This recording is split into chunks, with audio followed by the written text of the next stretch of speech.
آج دل بہت دکھا ہوا ہے، لہجہ بہت زخمی ہے۔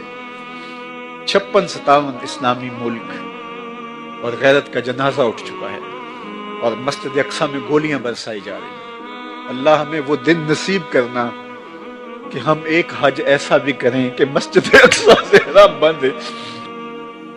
تیرے لیے کوئی مشکل نہیں۔ صلاح الدین ایوبی اٹھ قبر سے، اس امت کی بیٹیاں پکار رہی ہیں۔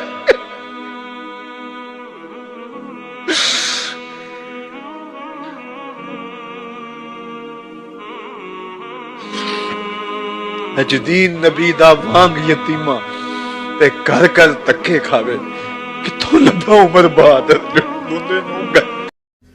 بیت المقدس کو آزادی کی بہاریں عطا کر دے۔ اللہ قبلہ اول کو آزادی کی بہاریں عطا کر دے۔ اللہ ہماری پیشانیوں کو مسجد اقصی میں سجدے نصیب فرما۔ اللہ ہماری پیشانیوں کو مسجد اقصی میں سجدے نصیب فرما۔ اللہ بلاد شام کی خیر فرما۔ شامی مسلمانوں کی مدد، نصرت اور اعانت فرما۔ اللہ ان بچوں کی، ان یتیموں کی نصرت فرما۔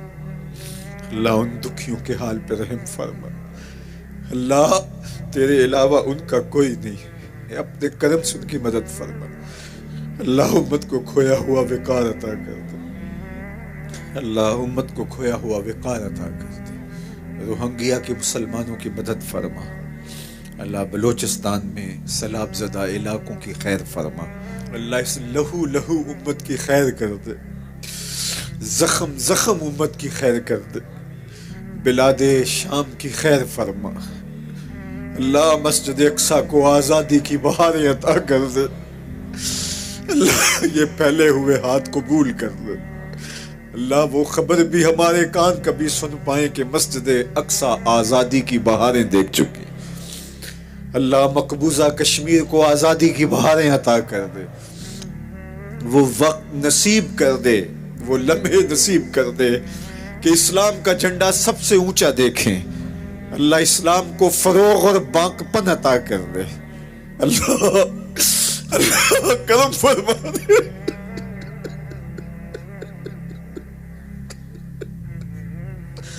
اللہ ایسے حکمران نصیب فرما جو اس امت کے یتیموں کو گود میں تھام لے۔ اللہ تڑپتے یتیموں کی فریاد سن لے۔ اللہ سیریا کے مظلوموں کے حال پہ رحم فرما۔ اللہ مسجد اقصی کو آزادی کی بہاریں عطا کر دے۔ اللہ اس امت کو عروج عطا کر دے۔ اللہ اس امت کو ہر طرح کی ترقی عطا کر دے۔ معاشی، معاشرتی، اقتصادی، عسکری قوت اس امت کو بنا دے۔ اللہ اس امت کو عروج عطا کر دے۔ اللہ کوئی صلاح الدین ایوبی عطا کر دے، کوئی محمد بن قاسم دے دے، کوئی عمر بن عبدالعزیز دے دے۔ اللہ فاروق اعظم کا سایہ ہی نصیب کر دے۔ اللہ اس امت کو کھویا ہوا وقار دے دے۔ اللہ ہمارے اٹھے ہوئے ہاتھوں کی لاج رکھ لے۔ اللہ تڑپ کے تیرے حضور امت کا عروج مانگ دے۔ اللہ اس امت کو عروج دے دے۔ اللہ اس امت کو عروج دے دے۔ جو کچھ فلسطین میں ہو رہا ہے، شام میں جو کچھ ہو رہا ہے، اور اب جو کچھ کشمیر میں ہو رہا ہے، امت لہو ہے۔ اور 56-57 اسلامی ملکوں کے حکمران ہیں کہاں؟ کیا یہ چیخ بھی نہیں سکتے، آواز بھی نہیں اٹھا سکتے؟ گاجر مولی کی طرح اس امت کو کاٹا جا رہا ہے۔ انسانیت کا بہتا ہوا خون۔ کیا دنیا کے اندر امن کے ٹھیکیداروں کو نظر نہیں آتا؟ کشمیر کے اندر 1 لاکھ سے زائد لوگ شہید ہو گئے ان 17 سالوں میں۔ 90,000 بچے یتیم ہو گئے۔ 23,000 سے زائد خواتین بیوہ ہو گئی۔ وہ وادی جنت نگاہ انگاروں میں لپٹی ہے۔ ڈل جھیل کے پانی پر لاشیں تیر رہی ہیں۔ وہ چناروں کی سرزمین آج خون سے لالہ زار بنی ہوئی ہے۔ کیا پوری دنیا نابینا ہے؟ اس کی آنکھیں نہیں ہیں؟ کہاں ہے اقوام متحدہ؟ کہاں ہے امن کے ٹھیکیدار؟ کہاں انسانیت کے حقوق کی بات کرنے والے؟ کہاں انسانی تقدس کی کہانی کا نغمہ چھیڑنے والے جو بلیوں اور کتوں کے حقوق پر تنظیمیں بنائے ان کے حقوق کی بات کرتے ہیں، آج انسانیت کا یہ لٹتا ہوا قافلہ انہیں کیوں دکھائی نہیں دیتا؟ وہ کیوں نابینا ہو گئے؟ ہم سے غلطی ہوئی کہ ہم ٹکڑوں میں بٹ گئے، ہم گروہوں میں بٹ گئے، اور اس کا نتیجہ کیا ہے؟ آج پوری امت زخم زخم ہے، پوری امت لہو لہو ہے۔ کہا تمہاری ہوا اکھڑ جائے گی اگر تم نے اللہ کی رسی کو چھوڑ دیا، تم نے رسول کے دامن کو ترک کر دیا، تم گروہی تقسیمات پہ یقین رکھنے لگے، تم نے 1.5 اینٹ کی مسجد کھڑی کر لی، تم تقسیم در تقسیم کے عمل سے گزرتے رہے، تم امت سے فرقوں سے جماعتیں، جماعتوں سے لابیاں، اور لڑکتے لڑکتے تم ٹکڑے ٹکڑے ہو گئے، تم کرچی کرچی ہو گئے۔ وَكَذَلِكَ جَعَلْنَاكُمْ أُمَّةً، ہم نے تو امت بنایا تھا تمہیں، تم نے اپنے آپ کو بانٹ لیا، تم ایک دوسرے کا گریبان نوچنے لگے، تم ایک دوسرے کے جبے پھاڑنے لگے، تم ایک دوسرے کے لیے نفرتوں کے بیج بونے لگے، تمہاری زبانیں انگارے اگلنے لگی، تم ممبر و محراب کے تقدس کو پامال کرنے لگے، تم خواہشات کے غلام بن گئے، تم آرزوؤں کے نوکر بن گئے، تم اپنے نفس کی غلامی میں آ گئے۔ تم تو غلام تھے آمنہ کے لال کے، تم نے کب سے نفس کی غلامی اختیار کر لی، تم کب سے خواہش کے نوکر بن گئے، تم کب سے نفس کے بندے بن گئے۔ تم نے امت بننا ہے، تم نے رسول اللہ کا غلام بننا ہے۔ تمہارا لب و لہجہ بتائے ہم حضور کی امتی ہیں، تمہارا طرز زندگی بتائے تم حضور کی امتی ہو۔ تم ترازو پہ کچھ تول رہے ہو تو لوگ دوسری طرف بھی منہ کر کے کھڑے ہو جائیں، یہ غلط نہیں تول سکتا، یہ امت رسول ہے۔ تم بول رہے ہو، لوگوں کو یقین ہو کہ یہ جھوٹ نہیں بول سکتا، یہ رسول اللہ کا امتی ہے۔ تمہاری وحدت، تمہارا زور ہے، تمہاری طاقت ہے، تمہاری توانائی ہے۔ تو فرمایا وَكَذَلِكَ جَعَلْنَاكُمْ أُمَّةً، ہم نے تو امت بنایا تھا تمہیں۔ آج حضور کے قلب اطہر پہ کیا گزرتی ہوگی جب شام کی بچیوں کے منہ پہ تماچے مارے جاتے ہیں، جب بغداد میں حضور کی امت خانمہ برباد نظر آتی ہے، جب برما میں آری لے کر کے اعضاء کاٹ دیے جاتے ہیں، دشت لیلہ سے لے کے کندھار تک، غزہ سے لے کے کشمیر تک لاشیں ہی لاشیں بکھری ہوئی نظر آتی ہیں، بستی بستی کریا کریا، صحرا صحرا خون، امت والے امت کا ہے کتنا سستا خون۔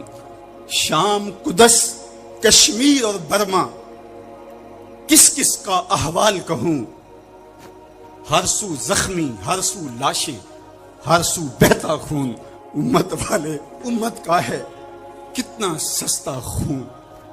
آج امت لہو لہو ہے، اس پوری کائنات میں 1 انچ بھی جگہ ایسی نہیں ہے جہاں آتش و آہن برستا ہو اور وہ کفار کی سرزمین ہو۔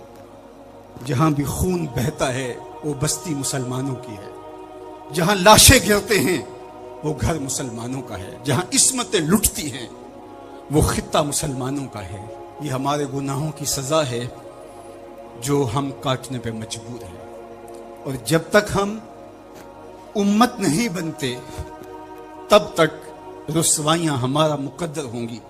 قوت عشق سے جب دہر میں اجالا نہیں ہوتا تو پستیوں کو بلندیوں سے بدلنے کا کرینہ آپ نہیں سیکھ سکتے۔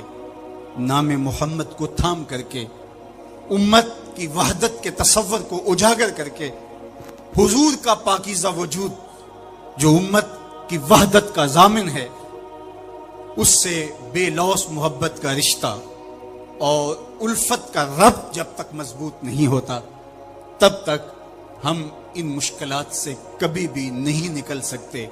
1000 فلسفے تراش لیں، 1000 منطقیں بگھار لیں، لیکن کوئی نتیجہ نہیں ہوگا۔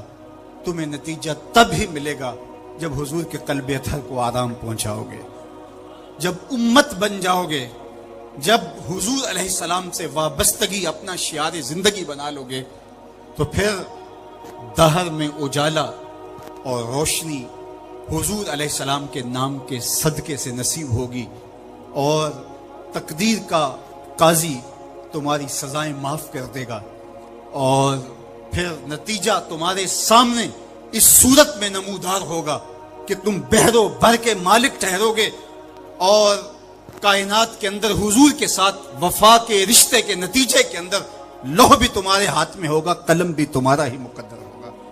لیکن شرط یہ ہے کہ تم صحیح معنی کے اندر امت بن جاؤ۔ وَأَنْتُمُ الْأَعْلَوْنَ إِن كُنتُم مُؤْمِنِينَ، یہ میرے رب کا وعدہ ہے، اور میرے رب کے وعدے سچے ہوتے ہیں۔ کہا تم ان کے بن کے تو دیکھو، عزت کا تاج میں تمہارے سر پہ رکھوں گا۔ اور افسوس تو یہ ہے کہ 56-57 اسلامی ملکوں کے حکمران بے حس ہو گئے، انہیں کچھ دکھائی نہیں دے رہا۔ انسانیت لٹ رہی ہے، انسانیت کا جنازہ اٹھ رہا ہے۔ ثناخان تقدیس مغرب اب کہاں ہیں؟ انسانی حقوق کی بات کرنے والے اب کہاں ہیں؟ یہ خون کبھی بھی رائے گا نہیں جائے گا۔ خون جب بہتا ہے تو جم جاتا ہے اور پھر اپنے اثرات چھوڑتا ہے۔ تو اسی خون شہیداں سے چراغاں ہوگا، اور اسی سے اس امت میں بہار آئے گی۔ اللہ اس امت کو اتحاد دے، اس کو اتفاق اور یگانگت کا نور دے۔ جب یہ امت متحد ہو جائے گی تو پھر کوئی میلی آنکھ سے بھی نہیں دیکھ سکے گا۔ لیکن ہمارے افتراق نے، ہمارے انشقاق نے، ہماری باہمی لڑائیاں نے، ہماری جغرافیائی تقسیم نے، ہماری فرقہ وارانہ لڑائیوں نے دشمن کو دلیر کر دیا ہوا ہے۔